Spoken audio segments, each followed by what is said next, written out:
turma, vamos dar início à nossa aula 11 de História.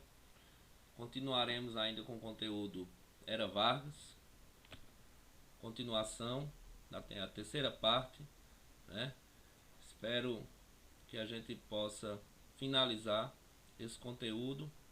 No mais, a gente prossegue com algum debate, alguma discussão, alguma dúvida que possa haver a respeito desse conteúdo.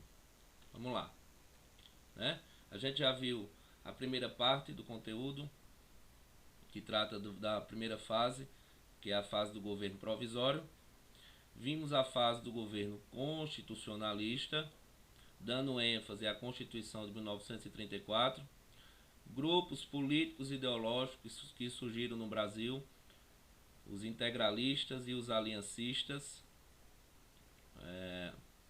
dando ênfase também ao processo eleitoral, eleição indireta, que permitiu que Vargas ficasse constitucionalmente no governo, onde ele fica até 1937, e constitucionalmente falando, né? E aí ele dá um golpe, que ficou conhecido como Plano Cohen. De 37 inicia a terceira fase, que é o Estado Novo, governo ditatorial de Vargas, e vai até 1945. A gente deu uma explanada geral nessas fases da era Vargas. Hoje nós falaremos especificamente da política da boa vizinhança, né? O que foi a política da boa vizinhança? Foi uma política exterior estadunidense para a América Latina, implementada durante o governo de Franklin Delano Roosevelt, que foi o presidente dos Estados Unidos durante a Segunda Guerra Mundial, né? Então, pois aí, essa estratégia consistia em abandonar a intervenção militar nos países do continente americano e substituí-la pela diplomacia e aproximação cultural. Isso aconteceu no Brasil, assim como em outros países da América Latina, né? E aí eu pus aqui a imagem do Vargas, Getúlio Vargas, como presidente americano, e outros símbolos que a gente vai falar desse período, dessa política de boa vizinhança, e comentar os efeitos dela na cultura brasileira, visíveis até hoje. Ok. Sobre o aspecto cultural, né, que é o lado mais visível. Então, o Brasil foi visitado por grandes nomes da cultura americana, como Orson Welles, grande ator e diretor. O próprio Walt Disney visitou Rio de Janeiro, né? Criou o personagem Zé Carioca, que representa o Brasil, papagaio brasileiro, que seria o anfitrião do Pato Donald no filme Aquarela do Brasil, de Ari Barroso, né? Que o próprio Vargas fez questão de convidar o Ari Barroso, que era um músico, compositor brasileiro, na época do Estado Novo, para ser o responsável por questões culturais, né? E essa música dele, Aquarela do Brasil, acho que eu já até comentei isso em sala, né? Foi vendida como sendo a música que representava melhor o Brasil, muitas vezes substituindo o próprio hino brasileiro na representação do Brasil, né? E Vargas investiu nisso. Para quê? Para tentar desconstruir a ideia também da República Velha, né? O hino nasceu na proclamação e toda aquela história, e Vargas ele queria criar uma ideia de novo, vindo com a República Nova e vindo com a ideia cultural nova, na qual ele queria ser o criador disso tudo, né? E a substituição da ideia de hino, da ideia de brasilidade, Vargas ele patrocinou isso, né? Outros artistas foram fazer sucesso nos Estados Unidos. A principal delas foi Carmen Miranda, né? Que é aquela que canta aquela música O que é que a baiana tem, o que é que a baiana tem? E aí ela estourou, apesar de nem ser brasileira, né? Ela nasceu em Portugal, a pequena notável, mas veio para o Brasil criança e representava o Brasil, espécie de um Brasil tropical, um Brasil, ela aqui nesse momento ela tá com a, não sei nem o que é isso aqui na cabeça, mas ela usava uma fruteira, né? Ela botava frutas tropicais, banana, abacaxi, coco no arranjo que usava na cabeça. E aí tudo isso para criar a ideia que o Brasil fosse um país tropical, um país de praia, um país sensual, né? Enfim, mas e ficou sendo uma imagem que pegou, né? Até os dias atuais, né? Essa ideia desse Brasil vendido aí na década de 40 e 50 pegou para o mundo inteiro, né? Outros músicos valorizados, né? O Heitor Villa-Lobos, músico brasileiro clássico, né? Também foi bastante valorizado. Outro, Luiz Carlos Barreto, no cinema em Hollywood, acabou sendo um ícone, ok? Agora, óbvio, se a gente for pesar de influência cultural, né? Obviamente que a influência que chegou dos Estados Unidos teve um papel muito mais crucial do que a influência da cultura brasileira nos Estados Unidos. Isso, os anos nos mostraram a profundidade, né, e o processo de aculturação que nós mesmos sofremos diante dessa troca, né? Não foi uma troca, foi uma invasão da cultura americana. Óbvio, e a gente tem que ressaltar isso de forma estratégica promovida pelo governo americano, né? Então, por que isso? Porque essa política de boa vizinhança? Para estender a influência estadunidense aqui nas Américas, aqui no Brasil, no caso na época de Vargas. Então, se Vargas, ali na década de 30, tinha alguma simpatia com os governos autoritários, né? Com os governos alemão e italiano, né? Com o governo alemão e o governo italiano, com o fascismo, com o nazismo, isso teve que ser abolido. Então, assim, óbvio, isso nunca passou para um ponto de debate. Eu vou até postar aqui, botar para vocês darem uma olhadinha nesse vídeo aqui. Segunda Guerra Mundial. 75 anos atrás, aconteceu uma reunião que determinou a criação da Esse aqui é do Nerdologia, lá do YouTube. Só pra gente ver alguns trechos. Força Expedicionária Brasileira, conhecida pela sigla FEB, que representou a participação concreta do Brasil na Segunda Guerra Mundial, em combate na Itália. A importância do Brasil para o conflito, entretanto, é anterior à FEB, e explica até a data e o local de acontecimento dessa reunião. Calma que você vai entender. Quando a guerra começou, em 1939, o Brasil fez a mesma coisa que na Primeira Guerra Mundial, declarou neutralidade. Por motivos parecidos aos de 1914, já que o Brasil tinha relações comerciais variadas. Na verdade, as relações comerciais entre Brasil e Alemanha eram bastante importantes. O Brasil exportava café e principalmente algodão para os alemães. O algodão, além de material necessário, era um recurso pouco produzido na Alemanha, que, mesmo com suas políticas protecionistas, assinou um acordo comercial com o Brasil em 1936. Nesse período, temos também a aproximação do governo brasileiro do governo alemão em outros aspectos. O Brasil era governado por Getúlio Vargas. Cuidado aí, gente. Essa aproximação não era uma aproximação política e ideológica, a aproximação econômica. E vinha bem antes do nazismo, viu? O Brasil era parceiro comercial da Alemanha. A Alemanha importava muito produto têxtil brasileiro. O Brasil importava da Alemanha muitas armas, desde antes do nazismo, né? Até falei lá na Guerra de Canudos, os canhões Kruger utilizados para derrotar Canudos foram importados da Alemanha. Então existia sim uma relação, né? Mas não era uma relação fundamental como que o Brasil tinha com os Estados Unidos. Vamos dar mais uma olhadinha. Eleito em 1934, durante a Constituinte pós-Revolução de 1930. Tanto o governo Vargas quanto a Alemanha nazista tinham políticas anticomunistas e colaboravam entre si na repressão.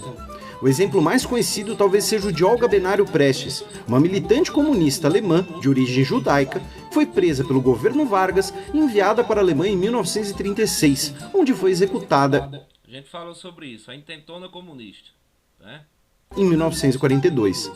Em 1937, ocorre o golpe do Estado Novo, que estabelece um regime autoritário e nacionalista com algumas influências ideológicas alemãs. No ano de 1938, a Alemanha nazista era o segundo maior parceiro econômico do Brasil, representando 22% das exportações brasileiras. Parte desse comércio envolvia também equipamentos militares, já que o Estado Novo não conseguia adquirir armamentos de governos como dos Estados Unidos e do Reino Unido. O Brasil chegou a encomendar dezenas de uma peça de artilharia desenhada pela Krupp, especificamente para o exército brasileiro. Agora, isso quer dizer que o Brasil esteve próximo de entrar na guerra do lado alemão em algum momento? Na verdade não, isso é um exagero. Externamente, o governo Vargas buscou se manter equidistante, tanto das potências aliadas quanto do eixo.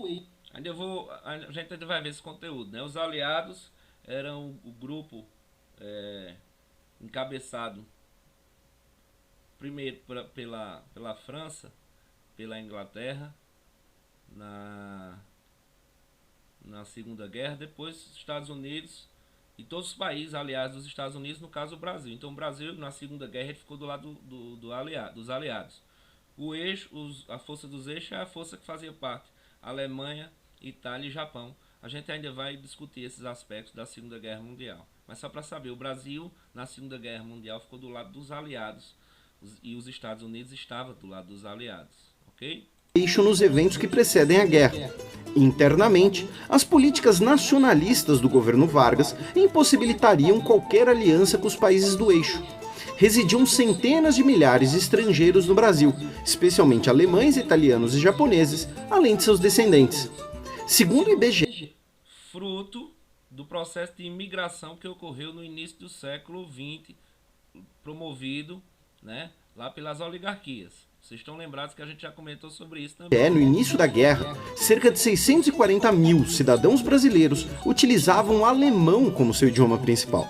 Diversas medidas do governo em 1938 vão reprimir essas comunidades, com a proibição do envolvimento político de estrangeiros, do ensino e de jornais em idiomas estrangeiros, dentre outros exemplos, com protestos dos governos da Alemanha e do Japão. E a gente vai ver mais sobre migração para o Brasil em outra nerdologia. Ao mesmo tempo, as relações entre Brasil e Estados Unidos estavam melhorando. A Feira Mundial de Nova York de 1939 é um dos marcos da chamada política de boa vizinhança, uma mudança da política exterior dos Estados Unidos perante a América Latina no governo de Franklin Roosevelt. Do período de intervenções militares conhecido como Big Stick, a postura da diplomacia dos Estados Unidos agora era de aproximação de uma identidade pan-americana. A criação de linhas de cruzeiros marítimos. Como os Estados Unidos são bonzinhos, né? Que aproximação legal que foi aqui aconteceu. Investimentos do governo dos Estados Unidos em propaganda e a introdução de elementos latinos no mercado dos Estados Unidos, como Carmen Miranda, são alguns dos exemplos dessa aproximação. Também ocorreram diversas consultas entre os dois governos, com a diplomacia brasileira liderada por Oswaldo Aranha, um dos principais diplomatas do século XX que gostava de bife com alho. Com o início da guerra, o comércio entre Brasil e Europa torna-se cada vez mais difícil. Oswaldo Aranha é como se fosse o ministro do exterior do governo Vargas, devido às batalhas marítimas. Em dezembro de 1941, os Estados Unidos entram na guerra após o ataque japonês em Pearl Harbor. Com isso, uma aproximação entre Estados Unidos que a gente ainda vai estudar, viu, gente? Não se preocupem. E Brasil tornava-se ainda mais importante devido ao mais valioso atributo estratégico que o Brasil possuía: sua localização geográfica. Do Nordeste brasileiro, é possível controlar todo o tráfego aéreo e marítimo pelo Atlântico Sul, além de ser o ponto americano mais próximo da África, onde parte da guerra era travada. Para nós nordestinos que conhecemos o litoral, né? O litoral que ele cita aí é Natal, né? Uma base que fica até hoje, uma base que foi utilizada pelas Forças Aéreas Americanas, que fica aí na Praia de Touros. em Natal, né? Como resultado das consultas diplomáticas entre os dois governos, o Brasil recebeu diversos investimentos dos Estados Unidos, que resultaram no estabelecimento da Companhia Siderúrgica Nacional e da Vale do Rio Doce, além de milhões de dólares em financiamento de equipamentos militares. Em troca, os Estados Unidos puderam estabelecer diversas bases aeronavais no Nordeste brasileiro. A maior delas era em Natal, em um distrito que hoje é o município de Parnamirim, a maior base aérea dos Estados Unidos fora do seu território durante a guerra. A importância do Nordeste brasileiro era tão grande que, caso o Brasil não aceitasse os acordos, ou pior, se aliasse aos alemães, os Estados Unidos tinham um plano pronto de invasão e ocupação da região, o Plano Rubber, borracha em inglês. Por causa da posição estratégica, né? Isso é uma referência à importância da borracha brasileira, extraída no norte do país, especialmente pela mão de obra de colonos nordestinos, chamados de soldados da borracha. Dos cerca de 50 mil soldados da borracha, mais da metade morreu na Amazônia. O governo brasileiro não cumpriu as garantias feitas. Beleza, vamos lá falar sobre a participação do Brasil na Segunda Guerra Mundial. Ok? Aqui. Então, o Brasil ele entra, ficou claro, né, que o Brasil acaba cedendo, né, o apoio norte-americano. Em troca, o Brasil recebe a Siderúrgica Nacional, como eu já tinha comentado com vocês, ajuda no desenvolvimento industrial brasileiro, né? É uma espécie de moeda de troca. Então o Brasil entra na Segunda Guerra Mundial e entra muito bem, envia cerca de 25.334 soldados das Forças Expedicionárias Brasileiras, da FEB, né? Existia até uma crítica que dizia: é mais fácil uma cobra fumar. Os críticos, né, que queriam diminuir o exército brasileiro, e dizia: é mais fácil uma cobra fumar do que o exército brasileiro ir para a guerra. E aí, por isso que o símbolo da FEB é a cobra vai fumar, né? E eles bordaram isso aqui no fardamento, na farda deles, né? E assim, a história a participação do Brasil na Segunda Guerra Mundial, ela foi heróica, né? Você vê que eu fiz um mapazinho aqui, e 39 começa a Segunda Guerra, certo? Em 42 navios alemães atacam, né? E aí atacam navios brasileiros, né? Os alemães. Em 42 o Brasil entra na guerra. Óbvio que não foi por esse motivo, mas sim pela exigência dos Estados Unidos. E aí o Brasil ele vai lutar principalmente lá na Itália. A principal batalha do Brasil é a batalha nas batalhas que acontecem na Itália, né? O Brasil obtém vitórias e assim, equipamento realmente o Brasil não tinha. Quando eu for comentar sobre a Segunda Guerra Mundial, a gente vai detalhar isso. Durante muitos anos, isso não foi valorizado. Na minha humilde opinião, era para ter um feriado, né?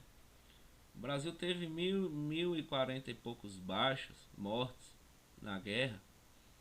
Esses soldados que morreram, brasileiros, esses militares que morreram, são homenageados até hoje lá em Washington. Tem um monumento em Washington em homenagem a esses soldados brasileiros. Então a participação do Brasil foi exemplar na Segunda Guerra Mundial. Isso não é muito comentado e falado, né?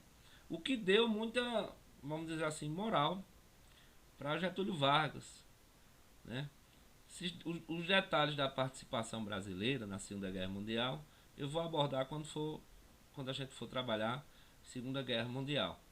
Por hora, é a gente entender o que foi a política da boa vizinhança, certo? Os efeitos disso. Os efeitos foi a criação da ideia de Brasil, né? Uma ideia que muitas vezes não corresponde à realidade. Nós brasileiros sabemos disso. E a penetração da cultura estadunidense, dita americana, aqui no nosso território. Certos filmes, enfim, um modo de vida americano. Vem desde antes, né, do American Way of Life. muito pela invasão também dos produtos, né, do mercado que a gente consome, ok? E aí é uma discussão também que a gente vai até o que a gente chama de processo de globalização com o fim da Guerra Fria, e a gente vai travar também em aulas futuras. Beleza? E aqui a participação do Brasil na guerra. O Brasil vem vitorioso, mas quando acaba a guerra não fazia sentido. Se o Brasil estava lutando numa guerra a favor dos aliados que defendiam a bandeira da liberdade e da democracia, não faria sentido que o governo brasileiro fosse um governo ditatorial. Então, quando acaba a guerra em 45, Vargas também ele sai do governo, certo? Num movimento que ele mesmo organiza, ele não é expulso, ele sai do governo, ok?